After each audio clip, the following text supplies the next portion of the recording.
Minneapolis, Minnesota.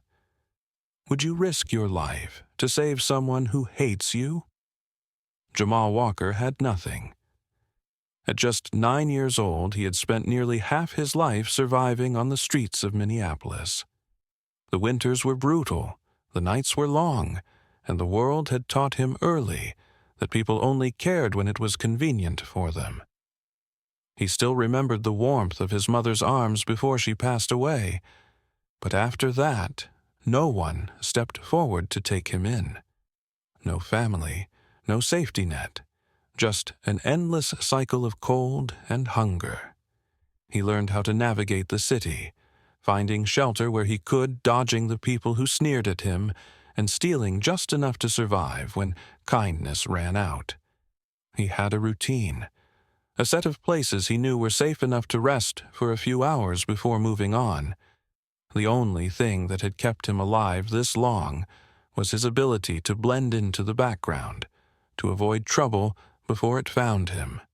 On the other side of town, Bradley Whitmore had everything Jamal didn't.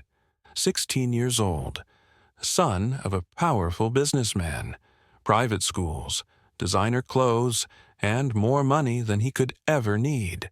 But with that wealth came arrogance. Bradley and his friends often spent their nights taunting the homeless, mocking their existence as if struggling for survival was a choice. To them, people like Jamal were invisible, worthless. It was a game to them. How much cruelty could they get away with before someone fought back? Jamal had encountered them before. He knew to keep his head down when they passed, to avoid the cruel words and occasional shove. But he had heard their laughter, the way they treated people who had nothing. He had felt the sting of their words long before they ever turned their attention on him directly. "Where are you watching from? And what time is it?" Bradley Whitmore always had something to prove. The day was freezing, the kind of cold that made the air sharp in your lungs. But that didn't stop Bradley and his friends from daring each other to step further onto the frozen lake. It was just another thrill, another game where they pushed the limits of their own recklessness. "What's wrong? Scared?" Bradley taunted, shoving one of his friends forward. The boy hesitated, shaking his head. Bradley laughed. "Come on, it's solid. Look." He stomped on the ice for effect. Crack! The laughter died instantly.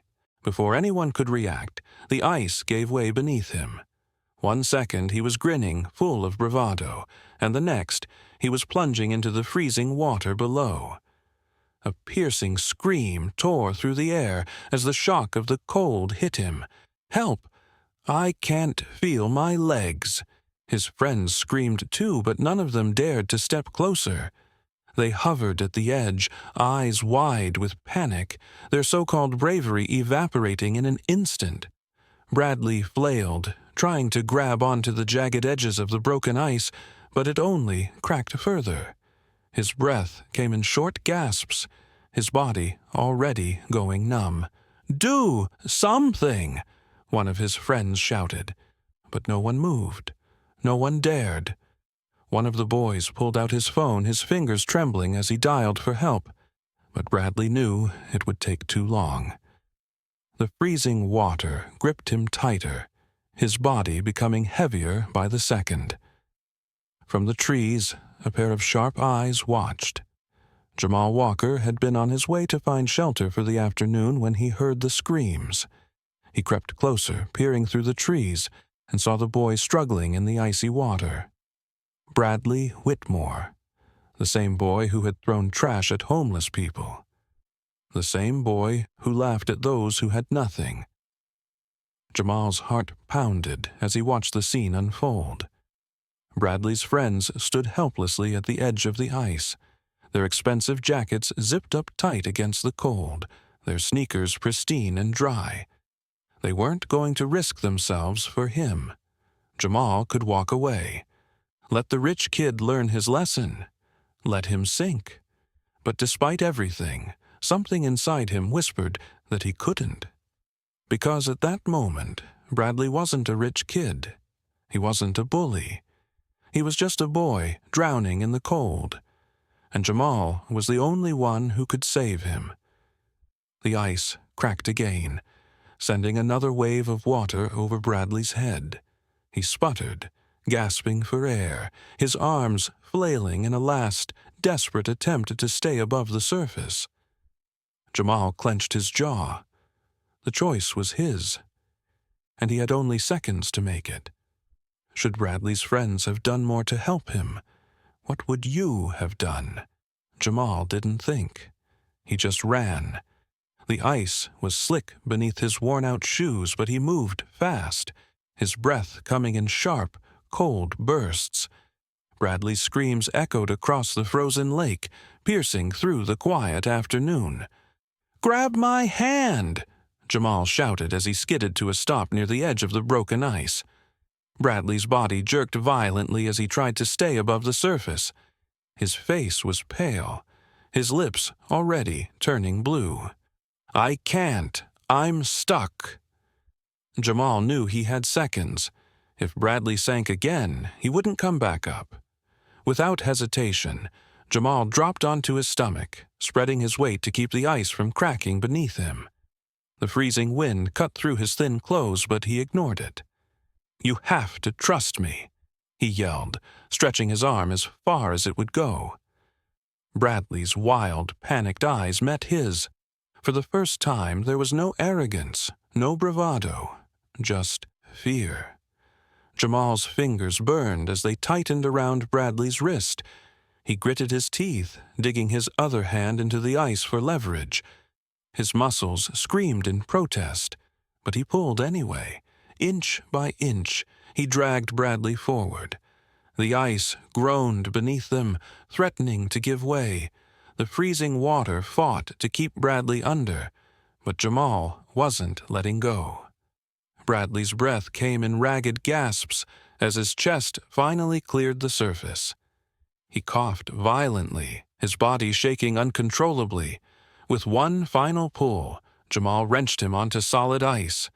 The moment they were safe, Jamal collapsed beside him, gasping for breath. Bradley curled into himself, trembling. His designer jacket was soaked, useless against the brutal cold. He didn't speak. He just lay there, staring up at the sky, his breath coming in uneven bursts. Jamal rolled onto his back, chest heaving. His fingers felt numb, his arms aching from the effort. His body trembled from exhaustion and the lingering cold that bit at his skin. He could hear his own heart pounding in his ears, the adrenaline still coursing through his veins. The world around them was silent except for their heavy breathing. The lake stretched endlessly, the broken ice floating like jagged pieces of glass. The wind howled through the trees, a sharp reminder of the unforgiving winter that surrounded them. A few feet away, Bradley's friends stood frozen, their faces pale. None of them had moved. None of them had helped. Their expensive boots remained planted on the ice, their hands stuffed in their pockets as if they had forgotten how to act. The fear in their eyes was unmistakable, but so was the shame. Jamal turned his head, staring up at the gray sky. His breath left his lips in shaky clouds, disappearing into the cold air. He had risked everything for a boy who had never shown him kindness, a boy who had looked down on him, mocked him, acted as if he didn't exist, and yet he had still saved him. Bradley finally turned his head, his body still trembling. His gaze met Jamal's, but there were no words between them, just understanding, just silence. Jamal let out a slow, shaky breath. He had saved the life of the boy who wouldn't have looked at him twice. And now, for the first time, Bradley had no choice but to see him. What does this moment teach us about courage and doing the right thing? Bradley sat up, shivering, his breath ragged. His soaked clothes clung to his body, offering no protection against the bitter cold. His hands trembled as he tried to steady himself, but the shock of the icy water had drained all his strength. His friends stood frozen on the shore, their faces pale with fear. None of them moved to help. None of them had done anything at all. Jamal, still lying on the ice, expected something, a thank you, maybe even an apology. He had just risked his life to save Bradley. Instead, Bradley scowled. "Why did you help me?" Jamal blinked, caught off guard. "Would you rather I hadn't?" Bradley looked away, his jaw tight. I don't need your pity." Jamal exhaled, shaking his head. "It wasn't pity. It was human decency. You should try it sometime." The words hit harder than the cold. Bradley swallowed, but he didn't argue. One of his friends finally stepped forward, carefully making his way toward them. "Come on, man, let's go." Bradley hesitated for a moment before letting his friends pull him away. They whispered as they left, shooting nervous glances at Jamal, but saying nothing to him. Jamal stayed on the ice, watching them go. His fingers ached, his body exhausted, but he had no one to lean on. No warm car waiting for him, no friends pulling him away. He sighed, forcing himself to his feet. He had done the right thing, but right now it didn't feel like a victory. The air around him was eerily silent. His breath came out in slow, visible puffs, mixing with the sharp winter air. The ice beneath his feet felt even colder now, seeping through his worn-out shoes. His muscles ached from the effort of pulling Bradley from the water, but he pushed through the pain, willing himself to stand taller. As he took a step forward, he could still hear the hushed voices of Bradley's friends, their words lost in the wind. They hadn't thanked him either. They hadn't even acknowledged what he had done. To them, he was still just the boy they had ignored, the one they had laughed at, the one who wasn't supposed to matter. But he had mattered today. Jamal clenched his fists, trying to shake the lingering chill from his body. He had made a choice they never would have made. He had risked himself for someone who had never shown him kindness. And what had he gotten in return? A glare, a bitter response, a reminder that even when you do the right thing, the world doesn't always reward you for it. He turned his head, watching as Bradley was led away, still shivering, still shaken. Maybe he would forget this by tomorrow. Maybe he would go back to his perfect life and pretend it had never happened. But Jamal wouldn't forget. He let out a slow breath, shoving his hands into his pockets. The weight of the day settled on his shoulders, heavier than the cold itself. He had no home to return to, no friends to share the moment with. He had saved someone's life, and yet he felt more alone than ever. He took one last look at Bradley before turning away. "You're welcome," Jamal muttered under his breath before walking off into the freezing afternoon. Can people truly change after being saved by someone they looked down on? What do you think? The video spread faster than anyone could have expected. A bystander had recorded everything, the ice cracking, Bradley falling in, and Jamal risking his own life to pull him out. The footage was raw, real, and impossible to ignore. Within hours, it was all over social media, shared thousands of times. Homeless 9-year-old saves wealthy teen who bullied him. News stations picked it up. Headlines ran across television screens, newspapers, and online platforms. The story wasn't just about a rescue. It was about justice, kindness, and the unexpected heroism of a boy who had nothing. Reporters swarmed the town, desperate to find the mystery child. "Where is he?" they asked. "Who is this brave kid?" The homeless shelters in the area recognized Jamal instantly. They had seen him come and go, a familiar face among many who had nowhere else to turn. Shelter workers helped track him down.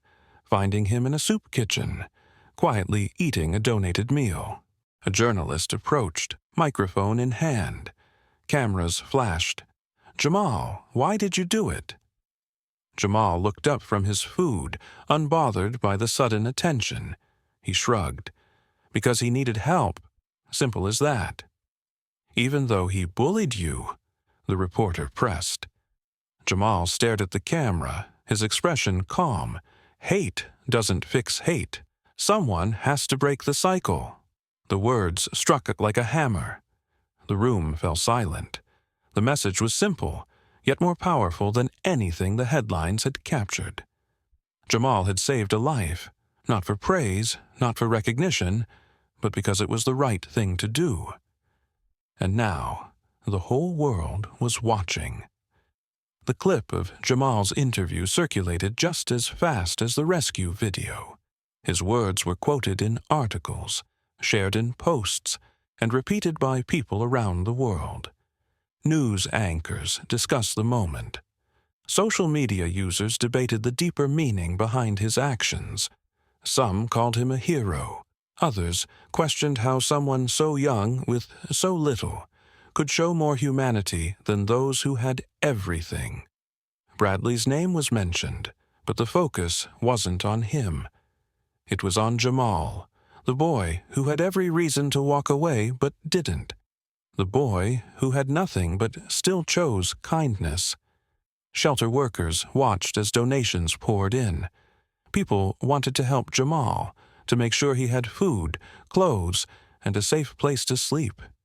Strangers who had never met him wanted to give back to the boy who had given so much. Yet, as the world talked about him, Jamal remained the same. He ate his meal quietly, avoiding the cameras when he could. Fame didn't matter to him. Recognition didn't change his reality, because at the end of the day, he was still homeless. And the world was just now starting to notice. Do you agree with Jamal? Can kindness break a cycle of hate? A week after the rescue, Jamal found himself standing inside a massive office building. The ceilings stretched high, the floor gleamed, and everything smelled of expensive leather and fresh coffee.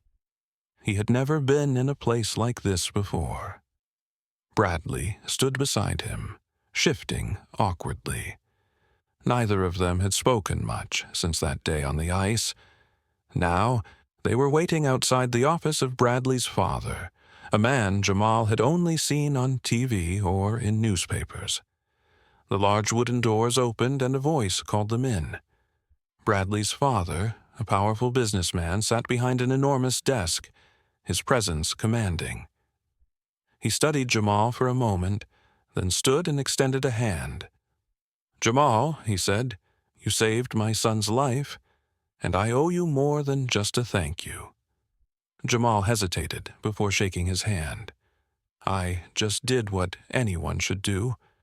Bradley's father nodded slowly, then reached into his desk and pulled out an envelope. "This is for you." Jamal opened it carefully. Inside was more than he could have imagined. A full scholarship, a guaranteed job opportunity for when he was older, and a housing arrangement that would ensure he never had to sleep on the streets again. His hands trembled as he held the papers. "I don't know what to say." "Say you'll take it." Bradley spoke up for the first time. His voice was quieter than usual. "And I'm sorry for everything." Jamal looked at him, studying his face. The arrogance was gone. The smirk was missing. For the first time, Bradley seemed real. Jamal smirked. "Took you long enough." Bradley let out a small laugh, shaking his head. Bradley's father placed a hand on Jamal's shoulder. "This is a fresh start, son. You've earned it." Jamal swallowed hard. He had spent years surviving, never expecting anything from anyone. But now, for the first time in his life, the future looked different. And for once, it wasn't just about survival. The silence in the room stretched for a moment as Jamal stared down at the papers again. His mind raced. He had never had opportunities like this, never even dreamed of them. His entire life had been spent figuring out where his next meal would come from, where he would sleep without freezing. Now, suddenly, he was being offered a home, an education, a future. He exhaled slowly. "This is real?" he asked, his voice barely above a whisper. Bradley's father nodded. "Very real. No strings attached. Just a chance for you to have what you deserve." Jamal ran his fingers over the edges of the envelope. His chest felt tight, overwhelmed by emotions he wasn't used to feeling. He had always relied on himself, never trusting anyone to truly help him. But as he looked between Bradley and his father, he saw something different. This wasn't pity. It wasn't charity. It was respect. Bradley shifted again, rubbing his hands together. "Look, man, I know I've been a jerk. More than a jerk, actually, but—" He hesitated, then sighed. "I meant what I said. I'm sorry." Jamal glanced at him. "You don't have to say it twice. I heard you the first time." Bradley smirked, shoving his hands into his pockets. "Good, because apologizing isn't really my thing." Jamal chuckled, shaking his head. "Figures." Bradley's father cleared his throat. "So, Jamal, will you take it?" Jamal looked down at the papers once more. A future, a home, a chance. He exhaled, then nodded. "Yeah, I'll take it." For the first time in his life, Jamal wasn't just surviving, he was moving forward. If you were in Jamal's position, would you accept the reward? Why or why not? Days later, Jamal stood in front of a school building, his heart pounding in his chest. It had been years since he had been in a classroom, and now, for the first time in what felt like forever, he was about to start again.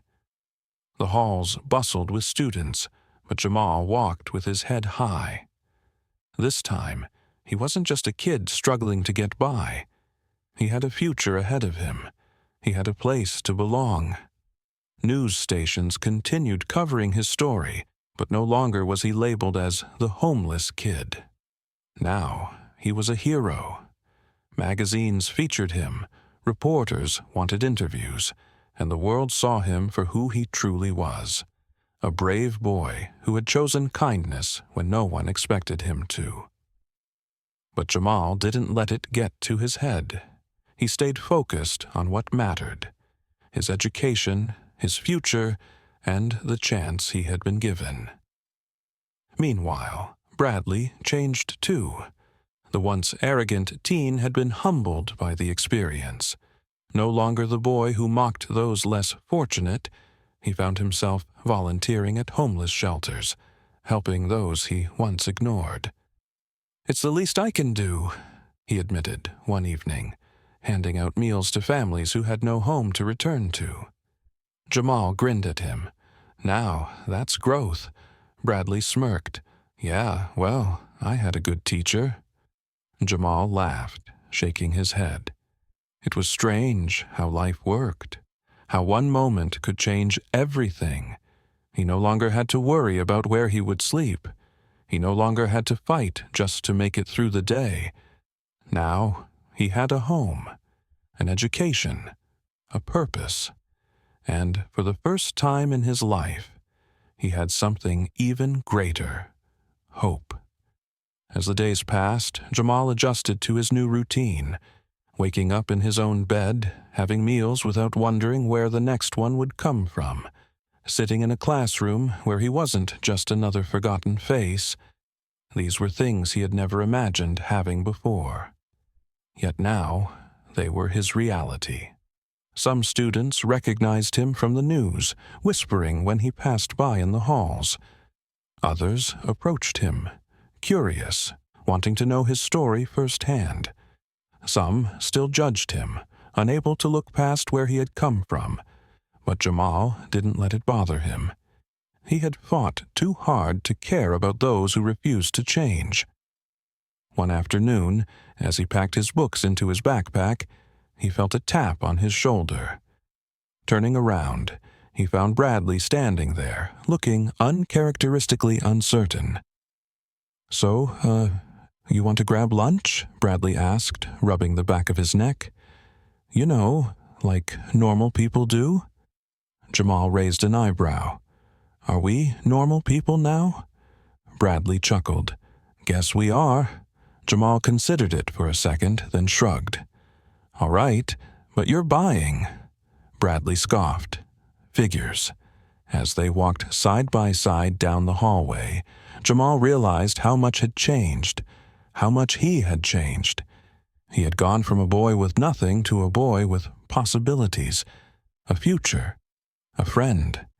And that was more than he had ever dared to hope for.